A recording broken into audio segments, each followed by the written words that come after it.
Okay, scholars, welcome back to another day of Texas history up to 1900. Today, as you know, probably by your reading, in Texas, the Lone Star State. Today we'll be learning about the Texas Revolution, at least the first half of it. And so, beginning with our Texas Revolution, some background that we've been learning up to this point. First off is that, as you all know, Texas belonged to Mexico, just as you guys may have learned before, in the same sense that California was also part of Mexico back in the day. That was the same exact thing with Texas. And so Mexico, in this time when they owned Texas, especially through the 1820s and even into the 1830s, there was a big era of a lot of liberal reform and governmental changes. There was many different constitutions that changed during that time. I think they went through about 3 or 4 different constitutions. So the government in that time was overall just very unstable, a lot of instability. And so in 1835, the president of Mexico, a guy named Santa Anna, he actually took away the constitution that they had at the time, and he pretty much became a dictator himself. And so, talking about him, Antonio Lopez de Santa Anna, he was the Mexican president for only 2 years, very short time. He was what we call a caudillo. You may have learned if you guys ever took a Latin American history class, a caudillo, sort of by definition, is a large landowner who could use their personal resources for patronage or for maintaining private armies. And so while this caudillo, most of the time, was someone who just owned a big property and pretty much raised up his own private armies. That way, they also could be actual government officials. In this case, he was the actual president of Mexico and made his dictatorship through that, and also too was a general in the army. Another piece of background before we get to the revolution is what we call the Tornel Decree. So this decree was written by a guy named Jose Maria Tornel, as you can see where the name comes from. It is a very short decree, about a page long, written in Spanish, and probably the most important thing that came from it was this line I have written down, talking about how all revolutionaries against the Mexican government will be deemed as pirates and dealt with as such, being citizens of no nation presently at war with the Republic of Mexico and fighting under no recognized flag. And so before we get fully into the revolution, we can break it down by putting it into sort of 3 or 4 different eras. The first one is our revolution beginnings, how the revolution was first started and its very early fighting. As you can see, we have some dates there: October 2nd, 1835 to January 17th, 1836. The next is the setup of a provisional government in Texas, and also the Battle of Texas, fighting offensively against Mexico. After that, we have the defense of the Republic of Texas after the Republic of Texas was first made, and their defense against the Mexicans. And lastly, the Battle of San Jacinto and the defeat of the Mexican army. So to begin with, fighting begins. First place is in Gonzales, Texas. Texas at the time, besides Native American population, only had 35,000 people living there. So over this huge territory, there was, almost no one. And so there's a bunch of little towns scattered all over the place, and Gonzales, Texas was one of those places. And a problem that they had at the time in Texas was that there's a lot of Native Americans, such as Comanche, who were the sort of warrior Native Americans, and they were very skilled in fighting, raiding people. And so these Native Americans a lot of the time would come to these little colonist settlements in Texas, and they'd go and raid the towns and take a lot of their supplies and whatever else that they'd want to take there. And so this began by the government of Mexico loaned this, what they call a 6-pounder cannon to the citizens of Gonzales. And so while they used this cannon to fight against these Native Americans, they probably had it there for could be anywhere from 5 to 10 years. One day, after Santa Anna and other people in the Mexican government heard that there's sort of people in Texas who were unpleased with the government and that they wanted to sort of start a revolt, or at least a reform of the Mexican government, they got word of that, and so they wanted to actually take away all arms out of Texas. And so they started by going to Gonzales, Texas, and taking this 6-pound cannon that they had loaned to the people there. And so in September 1835, a small detachment of Mexican troops arrived on the scene at Gonzales, and they had orders from the Mexican government to take away this cannon that was loaned to them. And so with that being said, we had this alcalde, which was the mayor of the town, a guy named Andrew Ponton. He, like pretty much any good person was, if you want a cannon in your town and you want to keep it there, you're going to tell these people a whole bunch of excuses of why we need this cannon here, and yeah, pretty much, yeah, everything like that. And so he came up with a bunch of silly excuses, pretty much telling these Mexican soldiers to go away. And when he sent them away with all these excuses, he knew that they would come back with reinforcements and that they would come back with even more troops to come and take this cannon. And so with that being said, he sent messengers to a bunch of nearby towns around Gonzales area, asking for volunteers of people who would be willing to sort of defend the town of Gonzales and also bring supplies for a possible fight. And so a little time went by, and next thing you know, the Mexican army returned with 180 soldiers with them, coming after simply just to take this cannon out of the town and unarm the people there.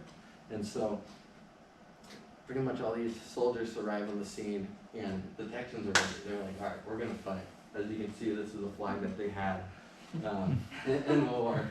You know, we have this cannon, if you want it, you're gonna have to come and take it. But there's going to be consequences behind it. And so pretty much all these Texans, pretty much in this militia, you know, they didn't have any particular uniforms. It was just people coming off the farms or ranches with their muskets, just ready to fight.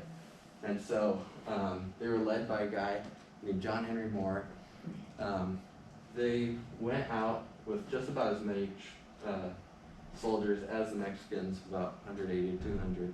And they went after these Mexicans, and the result of this battle is that 2 Mexicans were killed, and 1 Texan was injured, although the injured Texan can be kind of debatable because he was injured by simply falling off a horse. So, but pretty much, although we call it a battle, it wasn't necessarily a battle, because what ended up happening was the Mexican troops didn't want to fight. They simply had orders to take away this cannon.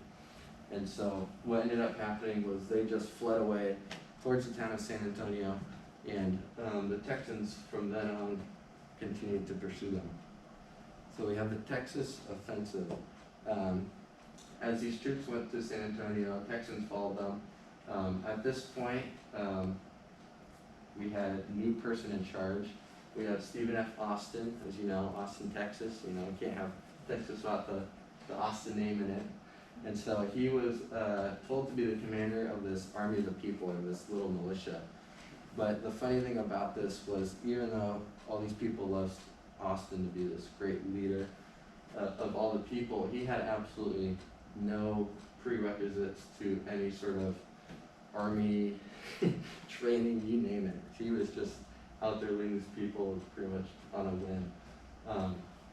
And so on October 12th, they began marching towards San Antonio, and by October 24th, they had reached San Antonio, and they had this general here, General Cos, I think that's how you pronounce his name. He was the general behind all these Mexican troops, and so they got there, and they decided to lay siege to the town of San Antonio. And so pretty much all these Mexicans, soldiers, were in the town, and they were there pretty much living off whatever little supplies that they had left, to try and make it as long as they can in the siege of the town. And so beginning on December 5th, about 300 Texan soldiers began to finally attack San Antonio, where all these Mexican soldiers were stationed. And they were now led by Ben Millen. Austin, who was leading them before, was told to actually go back to the United States, where he was somewhat well known. And pretty much he was go back to the United States to raise support, get more men, more supplies, in hopes of having a better chance at this revolution. So, Ben Millen stepped up to leadership, and 5 days later, General Coe surrendered, and they actually went back to Mexico where they were ordered to. That Army of the People, is that all like American colonists who have come to Texas? Yeah. Or is it a lot of like Mexican colonists as well? It's a little mixed. So there's a lot of people, I'd say probably about 75% of United States people. There's also like Mexican citizens who joined them as well. Yeah, so it's a pretty mixed group. Thanks. Yep. So next, political scene. So while all this fighting was happening in Gonzales and also in San Antonio, a provisional government was set up during this time. It was originally established November 3rd, 1835. It was originally based sort of off a lot of notions of the Mexican government constitution of 1824, which believed heavily in sort of a federal republic. In a sense, it's pretty similar to the United States, where you had different regional sections that all had representatives that were part of a Congress, and you name it. And so, while it did set up this provisional government, their original goal was not independence from Mexico. It was actually more of sort of a reform of the Mexican government instead of outright rebelling against them. And with this being said, this provisional government that they set up, it had two branches of government with no checks and balances, and so pretty much you had a governor and a lieutenant governor, and then you also had a big coalition of people, and so it was just two parties that had equal power sort of going against each other to try and compromise and agree on different issues that they were wanting to bring up. And so one of the first things that they did was make Sam Houston of Houston, Texas, that's where the name comes from, make him commander-in-chief of this newly established regular army. And so instead of this army of the people, they decided that we should have an actual army, uniforms, not just a flat-out militia. And so they established sort of what they call a regular army. But there's many problems behind this.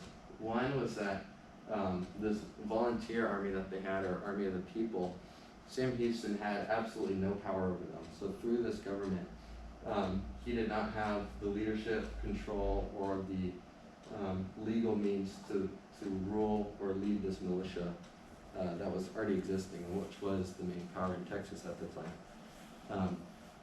In addition to this, the government had absolutely no funds to support this army. And so while most new governments don't have any sort of currency or anything like that, they were forced to pretty much impress all their suppliers, or take, in a sense, loans out and get supplies from people that way. This provisional government, though, it had plenty of problems in it, and it was not lasting long. Some of the reasons for failures is that with the sort of no checks and balances, it did not clearly delineate the powers of the two sides of government. And so while it had these two government, that's a better word for it. Anyway, two different government coalitions or powers, they did not have direct means of how to come upon agreements and everything like that. In addition to that, they did not have good leadership. This was the first governor at the time, Henry Smith, and while he was a very stubborn man and didn't want to compromise on any issues and make things like that, it ended up leading to the problem of the fallout of the government, was mainly because he was so stubborn and had such a narrow focused mind. He didn't want to agree with the other side of the government, the coalition. And so in turn, what you had happening was both sides of government pretty much excommunicated each other, and pretty much had absolutely no legislature or anything like that passed from then on. In addition, with Austin being sort of the #1 man that all the Texans loved and looked up to. Without Austin being sort of in this governor position, a lot of people doubted the legitimacy of this government. And lastly, Sam Houston, who was in charge of this newly established army, actually did not have an army himself. They were only able to raise about 100 men, and the rest of that were still in the volunteer army and didn't want to come to his regular army. So he was pretty much commander-in-chief without an army, which definitely a big problem. Next after this, we have the Battle of the Alamo. Some key figures, as you can see, we have this photo right here. This is General Santa Anna of Mexico. Next we have James Bowie right here. He's from Texas. If you ever heard about the Bowie knife, if any guys were Boy Scouts, Girl Scouts, I don't know if that would be really with it, but he had a very famous knife design called the Bowie knife. You have William B. Travis right here, and good old Davy Crockett. And so, leadership at the Alamo, these two guys right here, Bowie and Travis, they both had orders to stay at the Alamo, which is sort of this old Spanish chapel. And they were stationed there with their men, but there's a problem that they both were colonels. And so they were at the same rank, and just like the same way that the provisional government of Mexico didn't work because you had two groups of the same powers, in the same way, having two military men with the same power of leadership, they sort of, in a sense, would want to butt heads all the time. But luckily, as we'll see, a few things turned out to be in the favor of these men in leadership. But the beginning of this happened, General Santa Anna and his army crossed the Rio Grande. If I go back a couple slides to the map here, here's the Rio Grande River. It's the south border of Texas, and so right here where these little tracks are, Santa Anna comes across the Rio Grande, marches straight up to San Antonio, and wants to take that back from the Texans as sort of his first stronghold going against the Mexican, or the Texan troops. And as I should say as well, Santa Anna was a general at this time because when he heard about the uprisings in Texas while he was president, he actually decided to quit his presidency, hand it over to another guy, just so he could pretty much go and show these Texans who's boss. And so, very interesting guy. Anyway, so they march off to San Antonio. He has approximately about 1,500 to 6,000 men with him, all the supplies they need, lots of firearms, you name it. And so they march up to the Alamo, and they lay siege to Alamo. And so the Alamo at this time was pretty much made a fort, a military stronghold, sort of a courtyard plaza in the middle and walls all around it. And so they pretty much surrounded the whole building of the Alamo with their troops and laid siege to it for many days. And while this happened, the Texans there, against this 1,500 to 6,000 people, they only had about 150 soldiers in the Alamo there. So they're just way outnumbered. And so Travis sends out messengers out of the Alamo very dangerously through all the Mexican troops, calling out to all these other cities nearby for help. Hopefully that they could send troops, they could send supplies, and that they'd actually have a chance in this battle. With that being said, the only response that they get is 32 men from the town of Gonzales show up and are willing to fight for the Texans. And so during this time, while this siege was being laid against them, James Bowie actually falls ill with typhoid pneumonia, and so he was pretty much sick as a dog in bed, couldn't even get up, and this pneumonia would actually probably lead to his death if it wasn't for this battle. And so with that being said, Travis takes full command, and so there you don't have that struggle of leadership of the two guys being in the same position. And so a full 10 days goes by of the siege. There's a great quote here by William B. Travis. He says, "With 145 men, I have held this place 10 days against a force variously estimated from 1,500 to 6,000. I shall continue to hold it till I get relief from my countrymen. or I will perish in the attempt. We have had a shower of bombs and cannonballs continually falling among us the whole time, yet none of us have fallen. We have been graciously preserved. So during those 10 days, the whole army of Texas was totally good. But then came the ill-fated day, March 6, 1836. Santa Anna decides to call a council of war against the Texans in the Alamo there, pretty much just declaring war against them. Santa Anna actually had his band play a song called Degüello, which I'll play for you guys. It's an old Spanish piece, pretty much they say assassin note. And pretty much what this song means is that they would have no quarter against the Texans, that there'll be no mercy for them. If they surrendered, everyone will get killed. And so it was very fierce,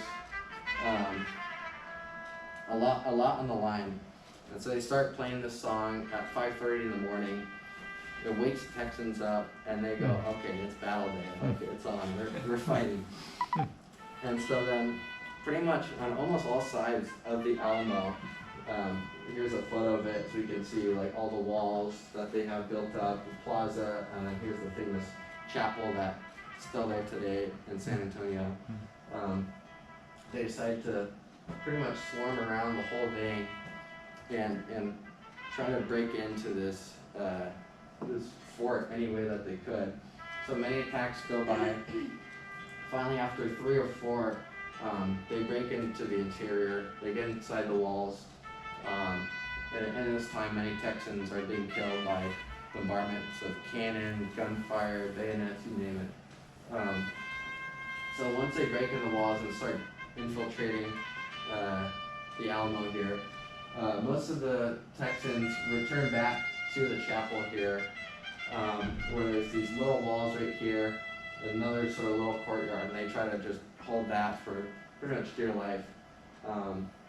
And more Texans were getting killed in this time, and the last group to survive was Davy Crockett and a few of his men that he brought from Tennessee, along with just other Texan men fighting.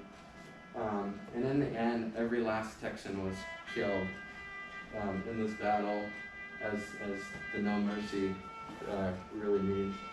And I think I read at one point that when the battle was over and all these Texans were laying down on the ground, the Mexican soldiers were even taking bayonets and stabbing them into all the bodies there, whether they were moving or not, just to make sure that everyone was dead. And so the effect of this was that while this siege was 10 days, pretty much what it was is that this was a perfect battle of time, and it gave time for Sam Houston and the rest of Texas to prepare against Santa Anna and his men, buying them the time they needed to get all the supplies and more men from the United States and from just other parts of Texas to come and help support the battle. And next class we'll continue this on the Texas Revolution. All right.